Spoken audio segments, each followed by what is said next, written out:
Hello guys, welcome back to എൻ്റെ സ്വന്തം vlog. അങ്ങനെ ഇന്ന് തൃശ്ശൂർ വ്ളോഗ് പാർട്ട് 2 ആണ്. കുറച്ച് ലേറ്റായി പാർട്ട് 2 വരെ. അങ്ങനെ നമ്മൾ പറഞ്ഞ് നിർത്തിയെടുത്ത് തന്നെ തുടങ്ങാം. ആൻഡ് ഇത് ഞാൻ അവിടെ ചെന്ന് ഡ്രസ്സ് മാറിയതിന് ശേഷം ബാഗി ജീൻസും ജേഴ്സിയൊക്കെ ഇട്ടു. പക്ഷേ നമ്മൾ ചെരുപ്പെടുക്കാൻ മറന്നുപോയി.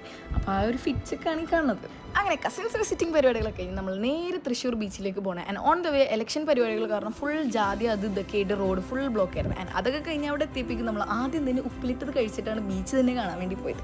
ഞാൻ തിന്നിട്ട് എക്സ്പ്രഷൻ കാണിക്കാനാണ് ഉദ്ദേശിച്ചെങ്കിലും അപ്പോൾ എൻ്റെ കൂടെയുള്ള ഒരുത്തം പറഞ്ഞാൽ അതല്ല, ഇതാണ് എക്സ്പ്രഷൻ. അപ്പോൾ ഇതിനകത്ത് ഏത് ആൾക്കാരുടെ ആണ് നല്ലൊരു എക്സ്പ്രഷൻ എന്ന് കമൻറ്റ് ചെയ്യാൻ മറക്കണം. അങ്ങനെ കൊച്ചിയിലെ ബീച്ചുകളെ പോലെ നല്ല ഇങ്ങനെ കാർണിവൽ പരിപാടികളുള്ളപ്പോൾ മാത്രമല്ല ഇങ്ങനത്തെ സാധനങ്ങളൊക്കെ ഉള്ളത്. അവിടെ പൊതുവേ ഇങ്ങനത്തെ കുറേ ആക്ടിവിറ്റീസും റൈഡ്സും 24 hours ഉണ്ടാവാറുണ്ട്.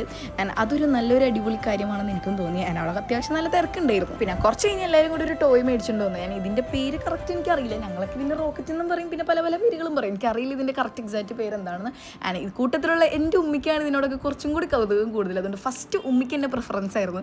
ആൻഡ് പിന്നെ എല്ലാവരും മാറി മാറിയൊക്കെ കളിച്ചു. പിന്നെ കുറച്ച് നേരം അവിടെ നിന്ന് സ്പെൻഡ് ചെയ്തു. പിന്നെ ഞങ്ങളുടെ കസിൻസ്, മാമായി, അമ്മായി അങ്ങനെ കുറേ ആൾക്കാരുണ്ടായിരുന്നു. വിസിറ്റ് ചെയ്യാൻ പോയ വീടുകളിലുള്ള ആൾക്കാരായിട്ടാണ് ഞങ്ങൾ ബീച്ചിലോട്ട് വന്നത്. അതുകൊണ്ട് അവരായിട്ടും കുറേ നേരം നമ്മളവിടെ നിന്ന് സ്പെൻഡ് ചെയ്തു. പിന്നെ ബീച്ചിൽ നിന്ന് ഇറങ്ങി നേരെ വീട്ടിലേക്ക്. അപ്പോൾ ഇന്നത്തേക്ക് അത്രയുള്ളൂ. അപ്പോൾ ഓക്കെ, ബൈ.